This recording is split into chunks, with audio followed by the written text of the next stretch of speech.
አኑዋል ሊቭ ወይም የዓመት ፍቃድ ማለት ምን ማለት ነው? እንግዲህ በአሰሪና ሰራተኛ አዋጁ በ1156 ህዝባር 2011 መሰረት በአንቀጽ 76 ላይ ስለ አኑዋል ሊቭ በግልጽ ተቀምጧል። አንድ ሰራተኛ በመደበኛነት ከአንድ ድርጅት ጋር ባለው የቅጥር ውል ምክንያት 26 ቀንና ከዛ በላይ የሰራ ሰራተኛ የዓመት ፍቃድ የማግኘት መብት አለው ይላል። ስለዚህ አንድ ሙሉ ዓመት ላገለገለ ሰራተኛ 16 የስራ ቀኖችን የዓመት ፍቃድ የማግኘት መብት አለው ይላል።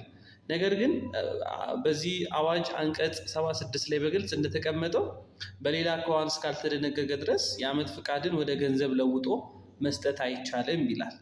ነገር ግን በተለያየ አኳኋን ሲል ለምሳሌ የዓመት ፍቃድ ላይ ያለ አንድ ሰራተኛ በተለያየ ምክንያት አስቸኳይ የስራ ሁኔታ መጥቶ ሰራተኛውን የዓመት ፍቃድ ላይ የነበረን ሰራተኛ ጠርተን ወደ ስራ ገበታ ተመለስ ብንለው ያኔ ያልተጠቀመውን የዓመት ፍቃድ ወደ ገንዘብ ለውጠን ልንሰጠው እንችላለን ማለት ነው። እንዲሁም የዓመት ፍቃዱን ሳይወስድ ወይም ሳይወጣ የስራ ውሎ የተቋረጠ ሰራተኛ የዓመት ፍቃድ ቀኖቹ ወደ ገንዘብ ተለውጠው እንዲሰጡት የመጠየቅ መብት አለው ማለት ነው። ቅድም እንዳልኳችሁ አንድ ሰራተኛ አንድ ሙሉ ዓመት የሚያገለግል ከሆነ 16 የስራ ቀኖችን የዓመት ፍቃድ የመውጣት መብት አለው ይላል።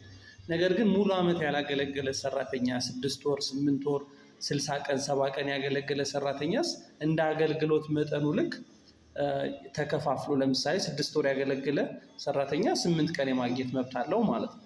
ሌላው ይሄ የዓመት ፍቃድ ሳይቆራረጥ ሙሉ ለሰራተኛው መሰጠት አለበት ነው የሚለው። ማለትም ሰራተኛው ያሉትን የዓመት ፍቃድ ቀኖች በሙሉ ሞልቶ ሳይቆራረጥ መውጣት ይችላል።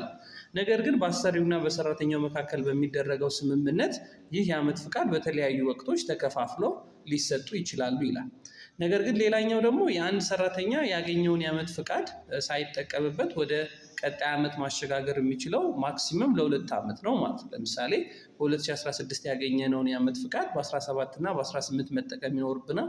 ከዛ በ17 የምናገኘውን የዓመት ፍቃድ ደግሞ ለሚቀጥሉት ከ2 ዓመት በላይ አንድን የዓመት ፍቃድ ማሸጋገር አይቻልም፣ ይቃጠላል ማለት ነው። ሌላው አንድ ሰራተኛ ከአሰሪው ጋር ያለው የቅጥር ግንኙነት በመጀመሪያው 1 ዓመቱ 16 ቀን ነው የሚያገኘው። ከዛ ቀጣይ ሌሎች 2 ዓመቶች ባገለገለ ቁጥር በየዓመቱ የሚያገኘው የዓመት ፍቃድ ቀን በአንድ ቀን ይጨምራል ማለት ነው። ለምሳሌ 2 ዓመት ሳገለግል በዓመት የማገኘው ቀን 17 ይሆናል። ሌላ 2 ቀን ሳገለግል ደግሞ እንደገና 2 ዓመት ሳገለግል ደግሞ 1 ቀን ይጨምርና 18፣ ሌላ 2 ዓመት ስናገለግል ደግሞ በዓመት የምናገኘው የዓመት ፍቃድ ቀን ወደ 19 ይደርሳል። ስለዚህ በየ2 ዓመቱ የምናገኘው የዓመት ፍቃድ ቀን በአንድ እየጨመረ ይሄዳል።